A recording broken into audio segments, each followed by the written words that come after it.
The princess and her loyal subjects got closer and closer to where they heard the gunshots. So close they reached a wooden fence, which snapped through like a twig. Her stomach was screaming for the flesh of young ones, and they were a big flat green field surrounded by various crops, stomping through the overgrown grass. The house was coming into view, surrounded by barns, sheds, and silos, and more crops. There were plenty of people nearby. She ordered the subject to tear the place apart, and they did just that. They barged into the house, the barn, the shed, and the silos, leaving no stone unturned. They ripped off the floorboards, pounded the holes in the walls, knocked down the support beams, causing the structures to collapse. The farm was in a run in a matter of minutes, but no kids. The princess threw a tantrum, cursing all of her subjects that stood around and took her verbal abuse. Eventually she calmed down, and having a meltdown wouldn't help anyone. They had to press on. She ordered her subjects to proceed, and off they went. Her prey couldn't run forever. Stan and Speck hadn't stopped running since they started. Everyone was too scared to stop. They were now in Royal Woods, and the middle school began to come into view. "Is that the middle school?" Gage asked. "Yeah," Stan answered. "Brock should be there." "Great," Gage said sarcastically responded. They reached the doors of the middle school, and Stan began to beat them on frantically. A door opened slightly to reveal a dark-haired kid who Stan recognized as Owen from the last time he was there. "Can I help you dudes?" he asked. "Yes," Stan answered. "Where's Brock?" "He's not here," Owen said. "He left with a few kids to the outskirts of town. I'm not sure where he'll be back." Stan swore. "Well, who's in charge now?" he asked. Owen told him that a girl named Aubrey was in charge. "We'll need to talk to her now," Stan demanded. "Sure, I'll go get her. I'll be right back." "No, we don't have time," Stan began to raise his voice. "What's the rush?" Owen asked as Stan told him. Owen's eyes got wide, and he wasted no time. He led the gym to where Aubrey was, as well as the other kids in the middle school. Everyone looked at the new arrivals, and Aubrey was about to reprehend Owen for letting complete strangers in. But Stan spoke first and told her that he could think about Chris's army and that they needed to get everyone to the elementary school. Aubrey's eyes widened a little like Owen's did. As everyone began to talk frantically at once, the younger kids began to cry. She began to shake, not knowing what to make of this information. "Hurry!" Stan shouted, which broke her out of panic. Okay, she responded. Then she turned to address the other kids. "Listen up, everyone. We need to evacuate the elementary school at once. Leave your personal possessions behind and only take weapons with you if you have any." Despite what Aubrey said, everyone began to run around in place in a frenzied panic and confusion for picking up anything that belonged to them, like how a boyfriend and a girlfriend would run around the girls' room, picking up their clothes as they heard the parents arrive home. Aubrey then turned to Owen and told him that his friends were in charge of guarding the place to run around and look for any kids who could be out in the halls or bathrooms or cafeteria. He nodded and took a few kids and hurried out of the gym. "Do you have any weapons?" Speck asked asked. "Yeah," Aubrey said, and she told them about the room where they used as a weapon storage. "Excellent," he said. "Go to have everyone in their room and then go take what they can." Aubrey nodded and whistled for everyone's attention. She told everyone to hurry to the weapons storage and grab what they could carry. Everyone hurried to shove past Stan, Speck, and Gage's group, which caused Gage to swear at those who bumped past him. It was first come first serve in the stockroom. Everyone was picking up what they can get their hands on. Some were fighting and arguing over what they had first. Aubrey yelled at them, saying that there was no time for fleeing, not fighting. Soon everyone was waiting near the entrance of the school, ready to get heck out of the dodge. The older kids were still chattering at once, while the younger kids were still crying. Some of the older kids tried their best to calm them down, while the others completely ignored them. Too focused on getting to as fast as they could to the elementary school to worry about the sniveling of kids. Owen and the rest of the crew followed the few kids that had been found wandering around the halls. All of them looked confused. As soon as everyone was accounted for, that's as Aubrey knew, they headed off towards the elementary school. None of the kids from the middle school could believe how things had quickly changed. For your sake, you better leave me tied up, because as soon as my hands are free, I'm going to shoot you, Grant said to Brock, who was unfazed by his threat. The sun was setting, and for the most of the part of the day had been a success, except for when the Greens ambushed the kids. A few were killed, but on the bright side, they had managed to gather a wagon and load of guns and several other animals. Brock kept telling himself that their deaths would not be in vain. I said I was sorry, Brock said, and besides, it was for your own good. I don't care, Grant went on. I was willing to die defending my home, and and so were my brother and sister. How could you deny us? That's what I was starting to ask myself, Brock said, to which made Grant swear at him. He just couldn't pout about once Brock ignored him. As they walked, the Loud sisters couldn't get the images of what they had witnessed in their minds. Luna saw a poor kid and his horses overwhelmed by the Greens, Luann seeing Eric getting beheaded, Lynn accidentally killing Jay, even though it was pretty much dead anyway. They walked close to each other. They couldn't wait to get back and see their younger siblings. After a while, they were nearing the elementary school. From the roof, Tucker saw them approaching. He ran to go tell the others. The group reached out to the front doors, and Doug opened them. His eyes widened when he whistled and saw the guns with the animals. Mission accomplished, Brock said. What the fuck? Duke asked as he reached the front of the school and saw that Brock had brought back with them. Pretty cool, huh? Hell yeah, Joey said, excitedly, as he retracted slightly as Duke glared at him. Where did you even get those things? Duke asked.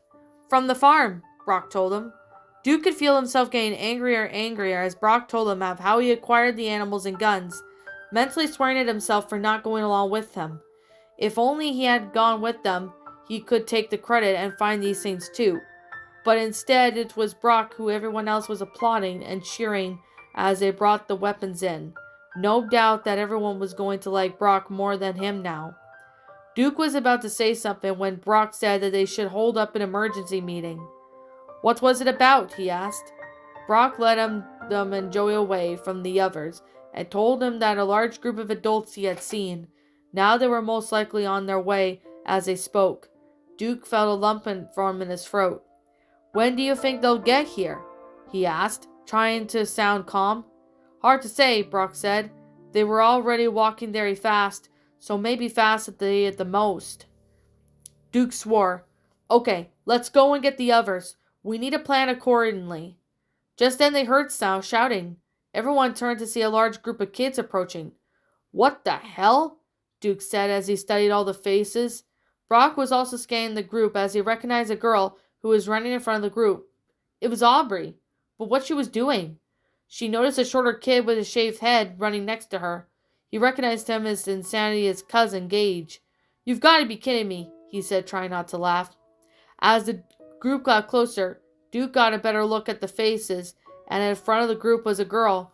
Well, kid wearing a brown hoodless jacket. Stood next to him was a kid with dark hair whose face was bruised that had been just in a fight. The closer he got, the familiar he all looked. The older Loud sisters made their way towards the nurse's office. As soon as they arrived, it was cute to see Lincoln and his younger sisters, all huddled around him. Lola woke up and squealed once she saw that they were back. She, Lana, and Lucy went up to hug them, while Clyde walked up and handed Lily to Luna. Lincoln smiled. I'm sure glad you're all back, he said. How did everything go? Great, Luna said, and she told him about the guns, the farm, and she even asked Lincoln how he was.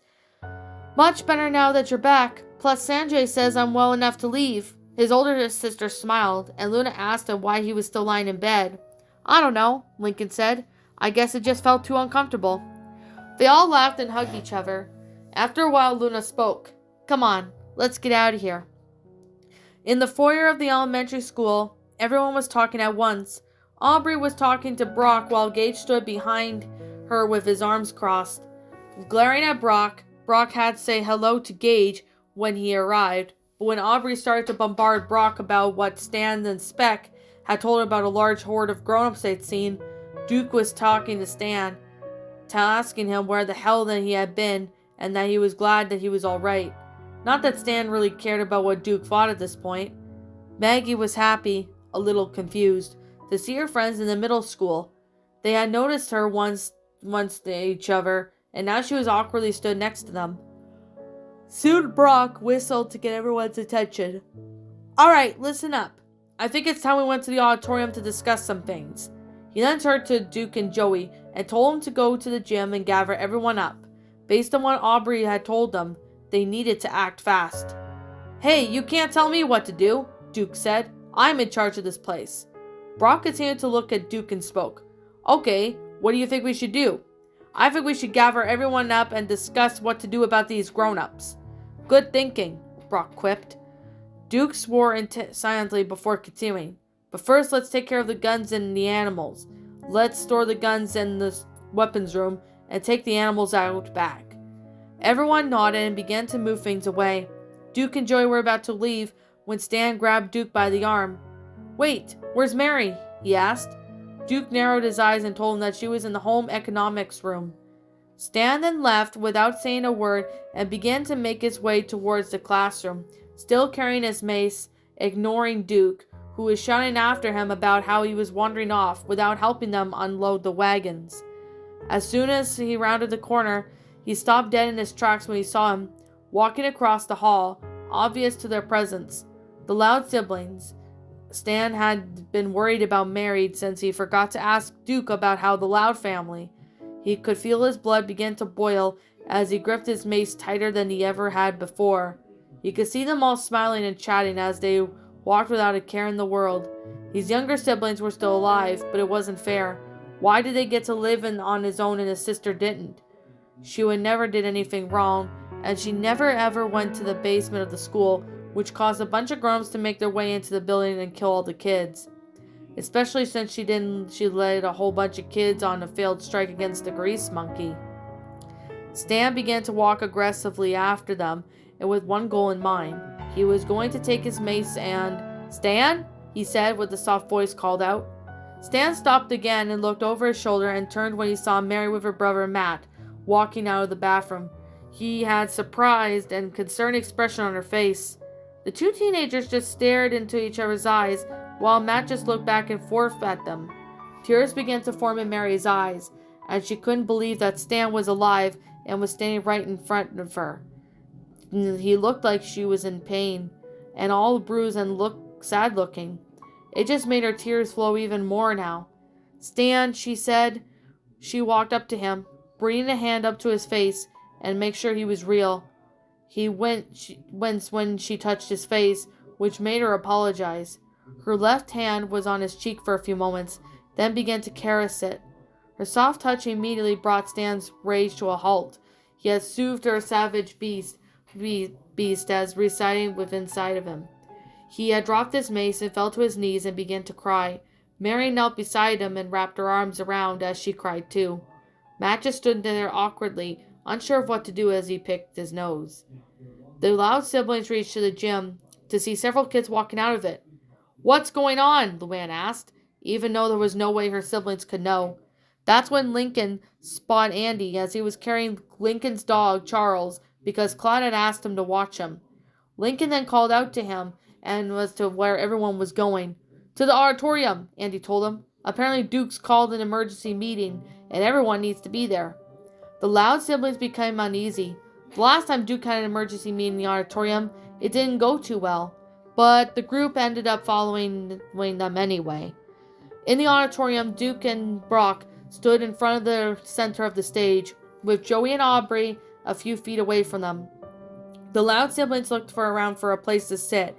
The place was packed with over 150 kids. Some of the kids were from middle school, however some they didn't recognize. In the front row seats were from kids from the farm, still tied up. Gage and his group sat next to the front, where they were now. Duke wanted to keep an eye on them. Sure, Gage was related to Brock, but you could never be too careful. Even when Lexi stood leaning against the stage, Maggie was still with her group of friends. Cooper sat in his arms crossed, looking around everyone. Tom sat down next to him, being observant as well. Shade Walker sat by himself, afraid to take out his joint and smoke it, a fear of asking someone for a hint. Specs sat at least a few rows away from the chairs near to the doors. He watched the Loud siblings shuffle past him and took their seats near Shade, who then turned to him and smiled. So, did you hear? He asked. Hear what? Luna asked. Stan's alive. The Loud siblings' jaw dropped as they all exchanged worried glances. How? Luna asked. Shade shrugged. I don't know, but from what I heard, he convinced a group from the middle school and a group from another to come here for some reason. I stopped listening after a while. Luna then began to look around the auditorium when she spotted her, the blonde-haired girl with blue streak in her hair. Sam was sitting next to her younger brother and a few friends from the middle school. Luna was happy to see her, but wondered why they were there, remembering how she told her she didn't want to leave the middle school. When Luann spoke up. Where's Stan right now? Shade shrugged again. Luann gulped. I hope he's still not mad at us. From what the Loud sisters heard from Tom, Stan was last seen at the high school, finding several adults that were around him. Everyone thought that he was dead. The doors to the auditorium burst open, and the Loud siblings amongst everyone else in the room looked over to see Stan walking along with Mary and her brother Matt. His face was bruised. He looked very upset. He scanned the auditorium, taking in everything, and his gaze crept over to the Loud siblings. Lincoln and his sisters looked away, while Luna looked at Stan with pity. Luann brought her hand to her mouth just as Lynn looked at him, without any hint of emotion. Mary, and her brother went over, sat next to a kid wearing a brown hoodless jacket. Alright, I guess that's everyone, Brock said to Duke, who nodded. Can I have your attention, please? Brock's voice boomed in front of the entire auditorium, shutting everyone up. I'm sure you're all wondering why we're here, Brock began. Everyone began to murmur at once as he went on. I'm sure you all noticed that me and a few other kids recently went to the Winston farm near the outskirts of town. He then held his hand out, acknowledging Jane, but of course Grant and his siblings still looked unhappy. While we did manage to find what we were looking for, we also found something else. The murmurs began to increase intensively as Gage shouted up at them. Well, they won't keep us in suspense. What did you see? Brock took a deep breath. I'm not going to sugarcoat it, ladies and gents, but I saw a horde of grown-ups that there had to be at least thousands of them. They seem to all be heading in this direction. Everyone began to panic upon startling a revolution. Some of the kids swore, some of the kids cried, some of them kids got up and demanded they should all get the hell out of here. I'm afraid that's not an option, Brock responded to the kids who suggested fleeing. Why not? Some of the kids asked. Even the Loud siblings, who everyone went when Brock wanted the farm back to the farm, were curious. Brock extended a hand towards the command. Aubrey had told them what she told him. Because Aubrey had informed me that a boy called Speck and Gage and his group were even larger than the horde in Hunting Oaks. They very well be on their way here as well.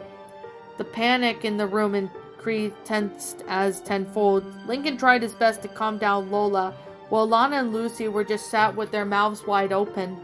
Luann brought a hand to her mouth and began to cry while Lynn swore. Luna was trying to remain calm for her younger siblings, but she was starting to feel the fear consume her. Meanwhile, next to them, Shade began to shift wildly in his seat. You've got to be kidding me, he cried. There's more of them? In the Nell Carter? Give me a break. So, another kid asked, we can't just go over those directions? Simple as that? No, it's not simple, Brock said. How? Because we have fortified this place. If we run now, we'll be running forever. I don't plan on letting those sickos take the place. Now, how did you get it? Grant asked. Why, me and the siblings don't want to leave the farm. Yes, I do. Everyone didn't seem too convinced. Why don't we all just leave on the bus? Someone asked.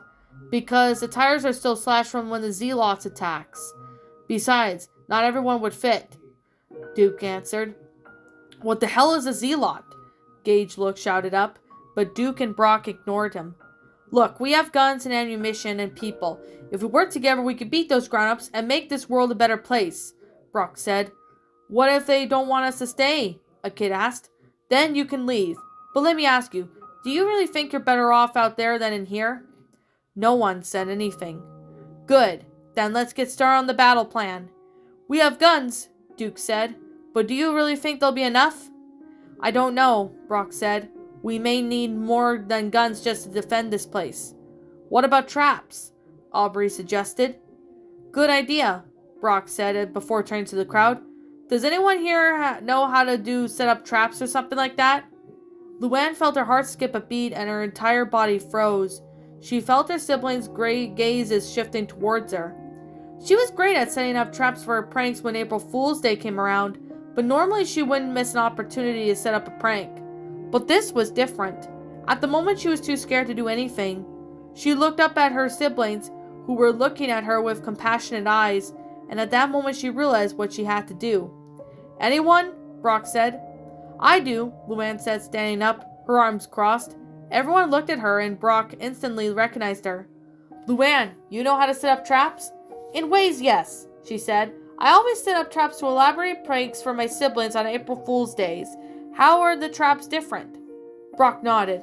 So you know where we can get supplies to set up traps or pranks? I normally get them from Franny's prank up room. We had passed one on the way to the farm, remember? Yeah, I do. Do you think you could set up the other kinds of traps that aren't pranks? Maybe, Luann said. Good enough for me. I'll gather up my team and then we can go to the prank operatum, as well as the other stores that are around that store, along other things we can use as traps. Luann nodded and sat back down. The weight of what she just volunteered to go to moment hit her. She then looked at Luna, who was smiling softly at her. You'll come with me, right? She asked. Of course, Luna said as she placed a hand on Luann's shoulder. I'm proud of you, sis. Count me in too, Lynn said. Lincoln and his younger sisters weren't too keen of the idea of their older siblings going back out there again, especially with the horde approaching, but they all knew it had to be done. All right, Brock said again. I'm going to need a few people to join me on this mission. But first, I am going to go to one of the conference rooms to make a list of things to look out for and when we go out there. So if you two want to meet me there. He was about to turn to Duke and say something when someone shouted, This is bullshit! Everyone looked to see a red-haired boy standing in his seat. Are we really going to fight these things? Why should we be doing this, guys, instead of running for the hills? Are you guys really blind by your love in this place and willing to risk your lives for it? Everyone looked up and began to murmur. That was when another boy spoke up. This is not bullshit. Everyone else looked and it was Ethan. I don't blame any of you for wanting to defend this place. I can't tell you how much I wanted to stay and defend my hometown, even being taken over by that pink maintenance? Pink maintenance? Brock asked. A female grown-up, we call her Princess, because she's all wearing in pink. Brock's eyes widened and Ethan said that. He remembered seeing a woman grown up wearing all pink, carrying around another woman's grown-ups like she was queen or something. But she decided to let Ethan keep talking. I wanted to say that because that place was my home. Indiana was the only place I've ever known.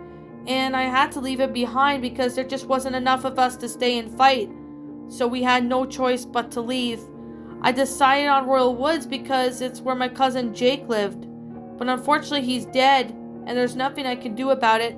I can't hang out with him, I can't talk to him, I can't see him again, but all I can do is live for him.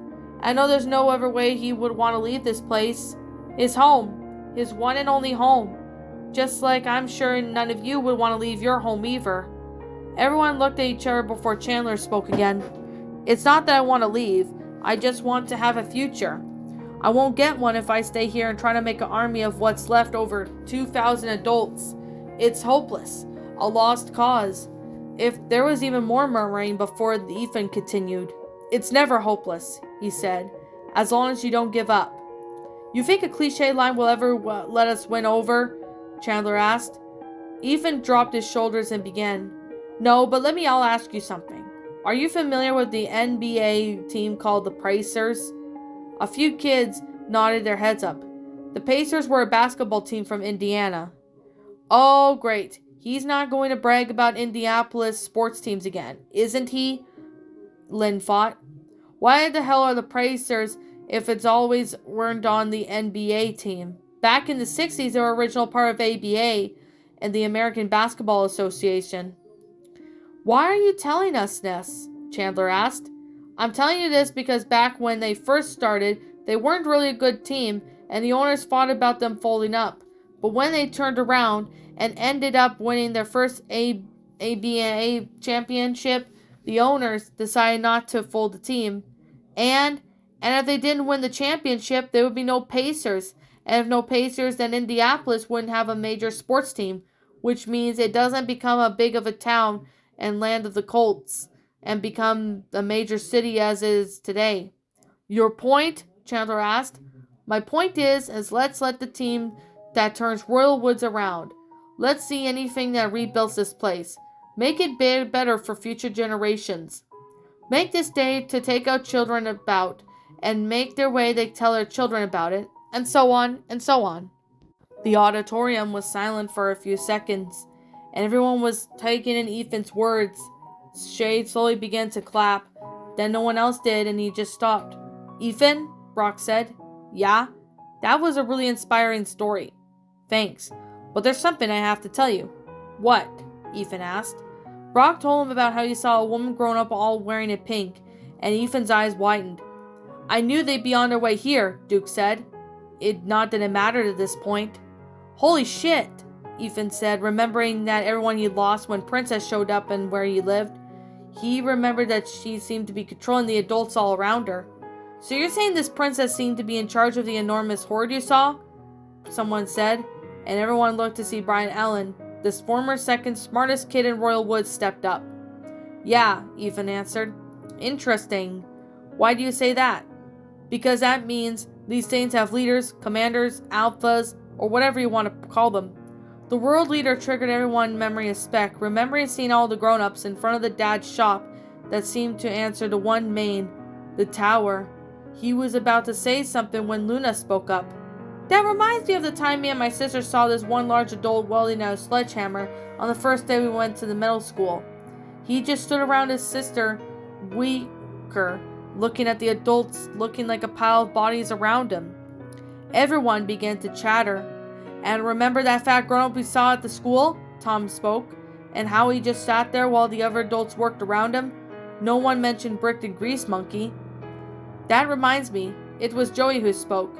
When those adults managed to make their way into the school, there was one large knife, and after I killed her, the other adult grown-ups tried to flee, but they were able to make a work at them. And there was one with a crowbar that seemed to put up a fight, as if he was more intelligent than the others. I killed him, and then that's when the others had trouble putting up a fight after that. That's really starting to give me an idea, Brian said. What is it? Brock said. Those things have leaders who seems to tell others what to do. They act as risk commanders without them. It seemed like the others had no sense of order. Why is it that I have no idea? But what I'm saying is, maybe we don't have to focus on killing the adults. Just the ones that are in charge. Then the rest will be a piece of cake. Okay, Duke said. We know this princess is in charge of the group that Ethan brought here. Ethan narrowed his eyes at Duke, but didn't say anything since he didn't have the kind of lead there. And we don't know if Brick or Grease Monkey are still alive after what happened at the high school, but there's also a tower wherever he is. The question is, who would be leading this group with Stan and the others that saw? I don't know, Brock said. But what matters is that we're getting ready, so when they arrive, I'm going to get to planning. Anyone who wants to come with me can meet me in the conference room, like I said. He walked off to the stage and then walked up to Luann and asked her to follow him. Luna and Lynn saw that they were going too and said goodbye to Lincoln and the younger siblings before following Brock out of the auditorium. Are you going to go with them? Mary asked Stan. Heck no, he answered. I had enough fun for one day. Damn it, Maggie swore. What's wrong? Her friend was standing next to her and asked. That one girl, Luann, is going back out there. So that means I'm going to have to go with her. Why? Maggie backed away from her friends and looked at her own boots. Because I love her. They made their plans and made their way in the foyer for the elementary school for Brock to finish the conversation with Duke about what they should do while they were gone. Deja vu, Shade thought. He looked at everyone who was coming, the three oldest Loud sisters, Cooper, Ethan, Lexi, Gage, and of course Maggie. There were a few unfamiliar faces as well. Okay, Brock said, as he walked in front of the party. Everyone ready? No, Shade jokingly remarked again. Okay then, let's get out and finish this fight. They reached a shopping plaza in the matter of minutes. The bodies of the adults they killed earlier were still there. The sun was below the horizon, causing a sea of orange to spread across the sky. Everyone was out of breath, but they thought they weren't as halfway done at this point. Brock told Cooper, Maggie, Shade, Ethan, and Lexi to follow Luann and her sisters to look for things to set up the traps, while he, Gage, and his friends walked over to the hardware store to pick up some tools and some other goodies. She had told them about everything useful in the wagon that they had brought with them. They split up and everyone flipped on their flashlights they had brought with them, with the weapons ready just in case. They continued to draw out many stragglers, but there was no response. It looks like it's safe, Ethan said, as he turned to look at Brock and they waved each other as they went into the buildings. Luann told him what to look for and they all began to spread out. Maggie had to get to Luann alone so she could finally tell her how she felt. She wondered if now was a good time, but then again, when was a good time? She stood up next to Luann and sighed. What? She asked. I have a question, Maggie said. About... Luann sounded a little annoyed. About you. Luann raised an eyebrow. What about me? Why did you get into comedy? Luann sighed. Can't we talk about this later? There probably won't be a later, Maggie gravely said. Luann sighed again and looked around, make sure no one was around to hear her. I just like to make people happy, she said. Yeah, but why? Because I just do, all right, she simply said sharply. There has to be a reason. Did you watch comedy movies once or see someone perform and they think, hey, I wouldn't mind giving that a shot? I do it because making others happy makes me happy. I hate seeing people sad. Sadness is the worst emotion, and if I can't do anything to make someone stop being sad, then that's what I'm gonna do. It gives me a sense of purpose and a reason to stop being sad. What do you mean? Maggie asked. Luann sighed again. She felt like a whoopee cushion at this point, always letting out air. Ever since I was little, I was a shy kid, believe it or not. I always had trouble making friends. No one liked me. I was alone. Then one day, it was my little brother's first day of school. He was nervous and crying. He was afraid that no one would like him and make fun of him for his white hair, but I knew what it was like to be teased because of my buck teeth. So I decided to try and cheer him up. I told him that his hair was unique, and that made him special. He didn't sound too convinced. He was more afraid people would compare it to snow or call him snowman or something stupid like that. It's funny when those are the insults that when he was afraid anyway. I told him that his hair looked cool. Get it? At first he didn't at first, so I had to explain to him, and his eyes lit up and he laughed. I also told him that if anyone does make fun of his hair, then to tell them that it's white because he's got superpowers and can freeze things, which make him laugh. And then I said I was glad to get him to chill, which made him laugh even more. Luann was done her story and Maggie was just staring at her. Luann felt embarrassed. I know it was a boring story, but not very interesting, she said, but Maggie cut her off. I didn't think it was boring. I think it was sweet. At the same time, you told a joke to cheer your little brother up. Maggie hated using the word sweet, but it was Luann was. Luann couldn't help but smile. Now I have a question for you, she said, which made Maggie tense up. Yeah? Why do you keep coming whenever I go out? Are you usually a big fan that you have to follow me around? Luann couldn't help but giggle. But seriously, Maggie, why are you here? Well, Maggie began, I just want to protect my friend. Is that so wrong? I guess not, Maggie, Luann said, as she went about searching around the shelves. Maggie sighed and looked away to see Shade, standing at the aisles watching her. He had a disappointed look on his face and was just shaking his head. She looked annoyed. How much conversation has he heard? She had flickered her wrists and tried to shoo him away, and he did just that. Maggie took a deep breath. It was now or never. She walked back over to Luann, who looked at her, just about to say something when Maggie spoke. Look, Luann, the reason why I came here is because I want to tell you something. Luann just looked at her confused, while Maggie had the trouble maintaining eye contact. Remember when I told you when we were in the sewers a week or so ago, how I felt alone in the gym in the middle school, and when you showed up at that moment, Seeing you made my heart happy. You made me realize who I was, and I realized that I wanted to be with you, even more than that day. Ever since you performed at my birthday party, I've been obsessing over you, and well, I like you, okay? I like you a lot. Not that it just makes me happy, but your jokes make me happy. Your voice makes me happy. Your laugh makes me happy. You make me happy is all I ever want to be, is happy. And seeing you makes me happiest girl in the world. As soon as Maggie was done talking, she waited for a few seconds to response, and there was none when she looked up at Luann, had tears in her eyes. She was crying. Maggie's heart sank. Are you okay? Maggie asked, trying to comfort her best not to let the tears flow as well.